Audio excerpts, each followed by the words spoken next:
Two dogmen pacing me on my Harley.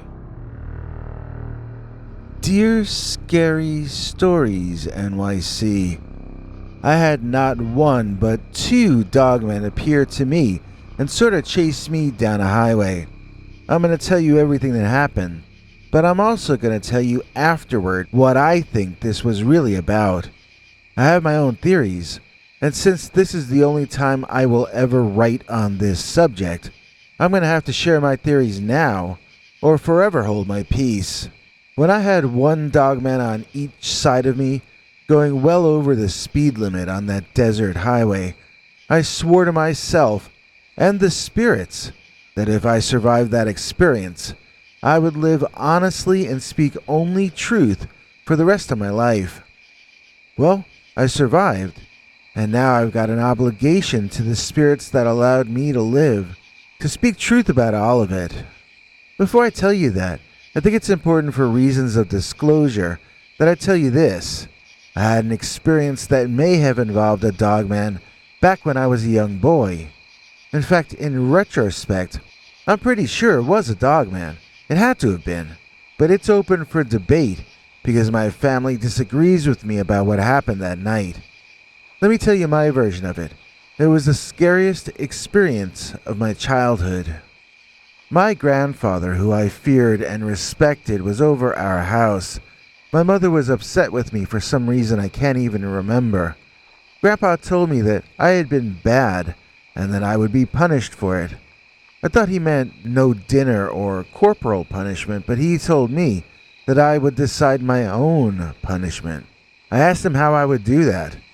He instructed me to go outside the house through the back door and to turn left, walking up the dark, filthy, and overgrown alley between our house and the next one. It was pitch black over there and I really didn't want to go. Grandpa told me that I had to go into the darkness so that I could choose my own punishment. He told me that I would encounter my punisher in that darkness, and that whomever or whatever I encountered would be the punishment that I knew I deserved. What a head trip to play on a kid, huh? In those days, parents and grandparents would punish you in weird ways. It was just accepted. So nobody objected to me as a kid being ordered to walk up the dark alley next to the house in the middle of the night. It was terrifyingly dark in there. It was like going blind. It smelled wet and moldy and rotting. I took a step into it, and it was cold in there, like walking into a giant refrigerator. I took 3 or 4 more steps, then looked behind me. The backyard looked a million miles away. I realized I could hear crickets chirping, but they were all coming from back there. The alley I was inside was perfectly silent, and as soon as I realized that, I heard a sound from deeper in the darkness. It was a growling sound. It sounded to me as though it were coming from a tree. I couldn't remember any trees in that alley. I tried to think of what other perches this invisible growler might be setting on, but I couldn't think of any. I was visualizing a big cat, like a mountain lion maybe, and I saw it in my mind perched on a branch of a tree. I was frozen. I couldn't move. I remember straining to listen, trying to breathe more quietly. I noticed something which made me even less happy than I already wasn't. The growling sound was drawing nearer to me. Unless the tree that the cat was perched on was walking toward me, then I wasn't understanding what was happening. I listened as whatever it was kind of snarled and whined, and I stopped visualizing a cat. This had to have been some kind of a dog, but a very angry and scary one. And the sounds were coming from way up over my head. How tall could a dog be? Suddenly it made a loud display of noise and sounded as though it were charging for me. I screamed and ran away, all the way to the backyard and back inside, where my entire family laughed at me. I had soiled myself in my fear, and I was weeping. This was comedy to everyone back in those days. They asked me what happened, and I told them that a giant dog had chased me out of the darkness. They laughed even more. We went outside with a flashlight, and Grandpa's nice pit bull terrier was the only animal in that alley. He wagged his tail as we approached and was super happy to see us. I never got near that dog ever again. I felt like I couldn't trust him anymore. So that was the one unexplained incident of my childhood, and of course my grandfather was somehow directly responsible for it. Now let me tell you the Dogman story you came here for. That time, I didn't just hear them. I got chased and taunted by them. Fast forward 17 or 20 years. I was on my Harley riding north on Route 491 in New Mexico, not too far east of the Navajo Nation. 491 is 2 lanes going this way, a grassy, scrubby interlude, then 2 lanes going that way. It's the desert over there. You can see for miles on a night like that, with a big, bright moon. It was late enough that the sky was dark, and this was autumn, so I'm gonna guess it was maybe 9 or 10 p.m. My intention at the time was to go to Newcomb to see a woman that I shouldn't have been seeing. Even back then, I knew I shouldn't be going to see her. She was an addiction to me, plain and simple. She had helped me destroy my marriage, and my entire life had degraded further and further the longer I had known her. I'm not going to call her bad, but she and I were bad when we were together. Nevertheless, I was so hot for her, I was willing to throw everything away, including my own future. I remembered that before I'd get to Newcomb and that girl, I'd be passing Sheep Spring. That was where I had helped my grandfather move about 5 years prior. He was the last member of our family who was full-blooded Navajo, and we all respected him. I also feared him to my great shame. The more interest he took in me, the more I tried to avoid him. He was always trying to teach me lessons, especially when I was a kid. And he also used to come into my dreams and talk to me. I had been told time and time again, at school and by my parents, that dreams only happened inside our heads. But my grandpa was always appearing in my dreams, and it was unmistakably, absolutely certainly the real deal. When I had helped him move, I had promised him I'd stay more in touch. As my family life fell apart and my finances grew more and more poor, I was too ashamed to go visit him. I knew that he would try to help me turn my life around, and that was the last thing I wanted to do at that time. I was on a self-destructive trip back then that just needed to play itself out. Shut up and get to the dogman part. Okay, fine. There they were, the 2 dog-headed bearmen. I didn't see them come onto the highway, but they sure were there. They came up from behind as if appearing by magic. I was watching the road in front of me, not noticing anything in my mirror.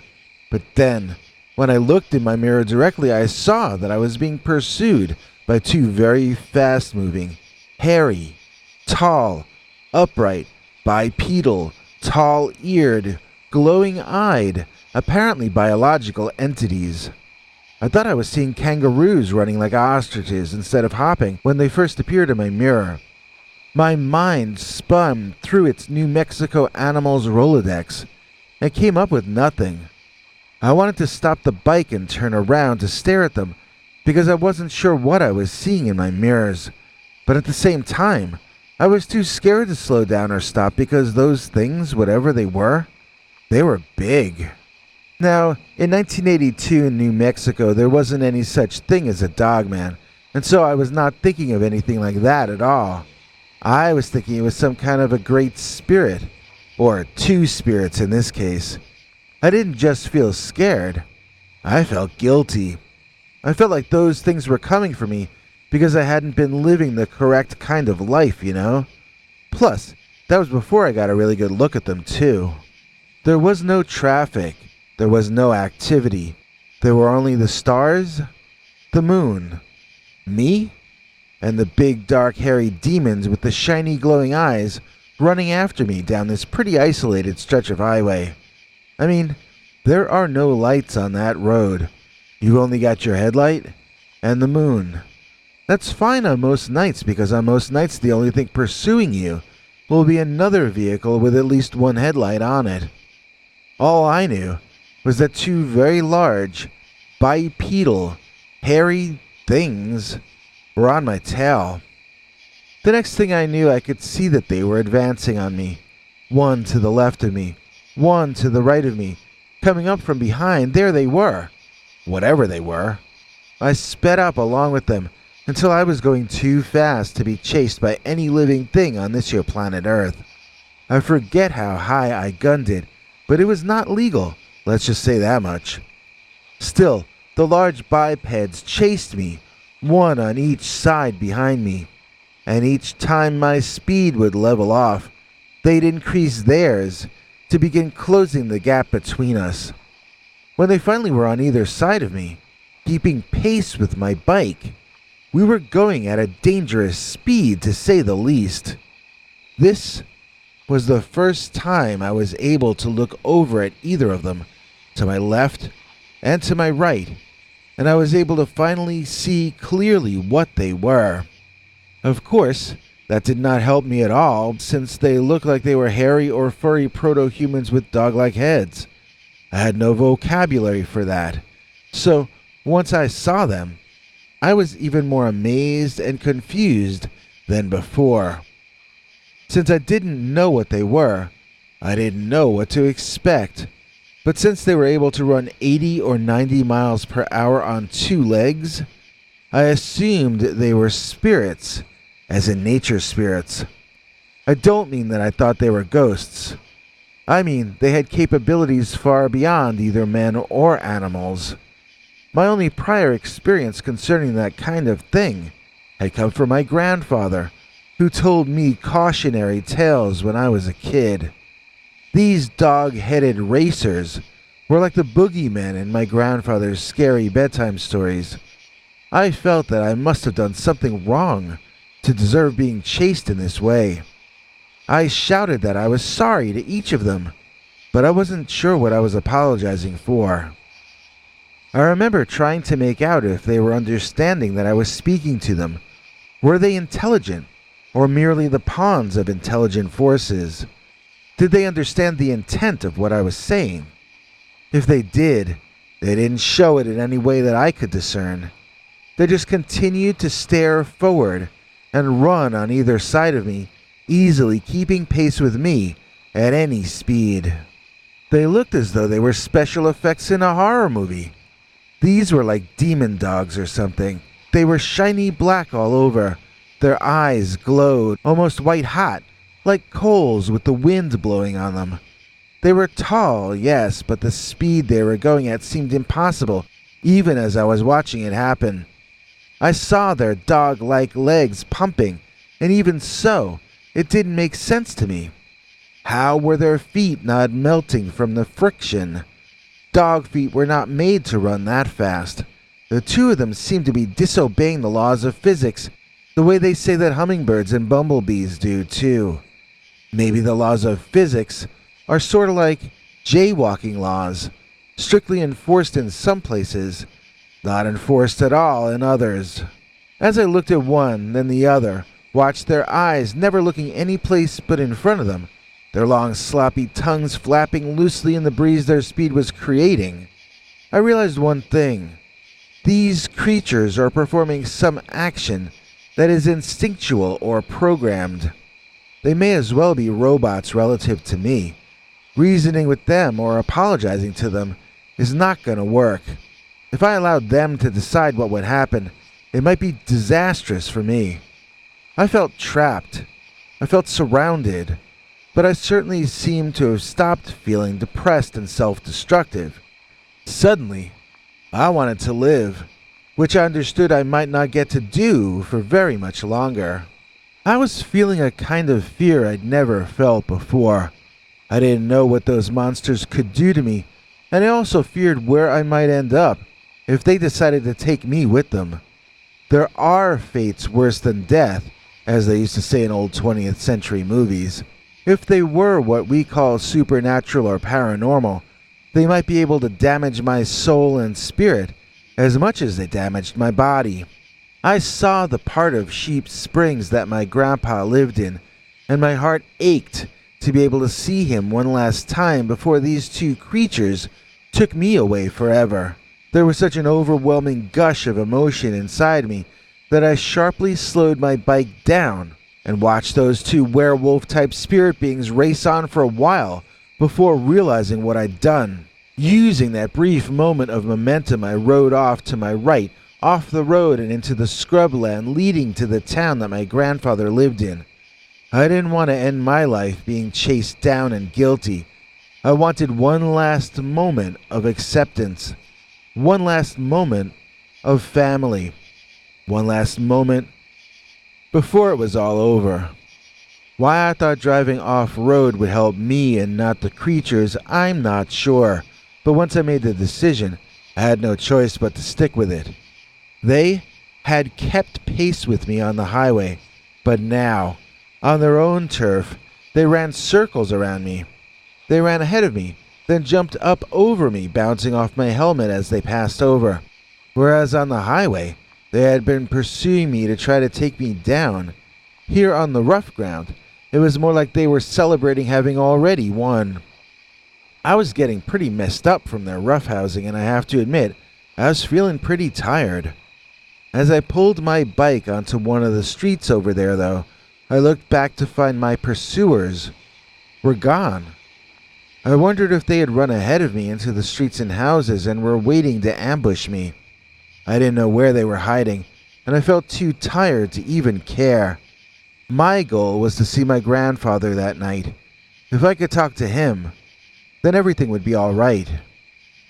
As I rode my bike onto his block, I saw there was no place to park. In fact, some cars were double parked. People were gathered in front of Grandpa's house, and I recognized some of them from my younger days. They were my relatives, and they were friends of Grandpa. People told me he was gone. I just missed the ambulance taking him away. I asked what hospital they were taking him to, and I was told no, it was too late. My grandfather had passed away while I was riding with those dogmen running alongside me. That's sort of my theory right there, though. I think this had something to do with my grandfather. Either he had made it happen, or it was made to happen on his behalf or on my behalf or for both of us. If he could appear in my dreams, then he could do other things as well. He was a very powerful man in a very old-fashioned sense. I think that he was some other kind of man with abilities and intentions most of us can't even understand. I've always felt that way about him. It's why I was so scared of him. It's gotta be. I was invited inside the house, and it was good to see these people again. It was good to be back with them again. I never thought of Newcomb and the woman waiting for me up there. It wasn't like seeing my family and old friends change things for me overnight, but I do look to that night as the major turning point in my life. If I hadn't gone to my grandfather's house, I would still have continued on a very bad course in my life. I probably wouldn't even still be around to tell you this story. Sometimes my grandfather would be in my dreams, but by then I had learned to try to listen to him and try to remember those dreams after I woke up. It was a long process, an almost 20-year-long process of healing and learning how to live life in a better way. But it all started when I went back to see my grandpa. And the only reason I did that, let's be honest, was because I was so desperately trying to get away from two dogmen pacing me on my Harley.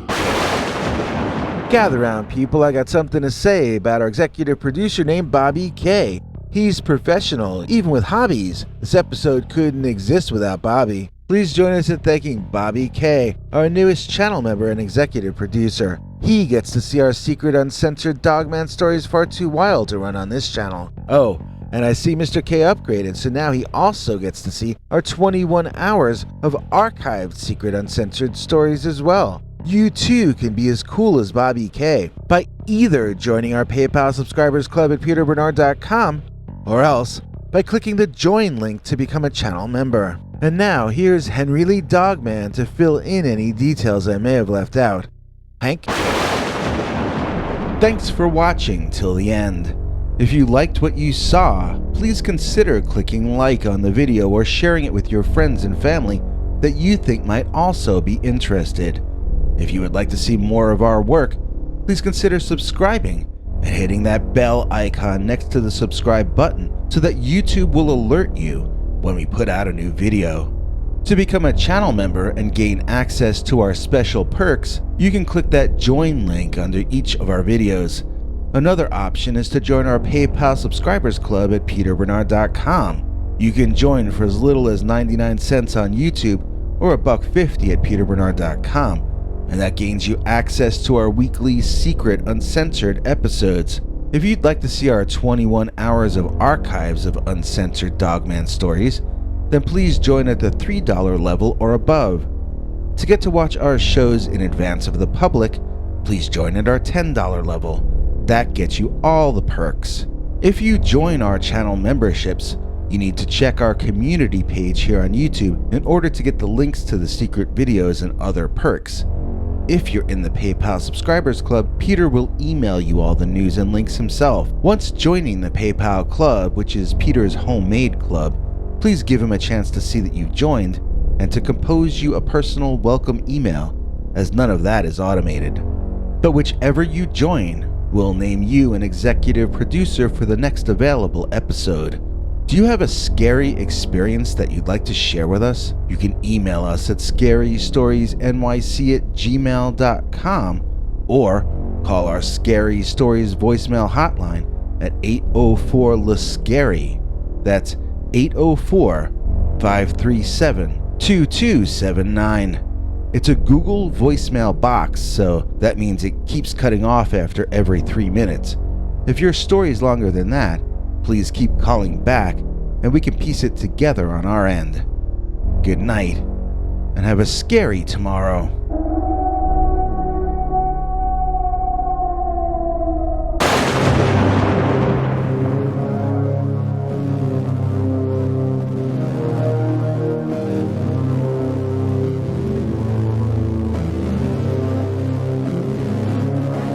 Come back for more scary stories.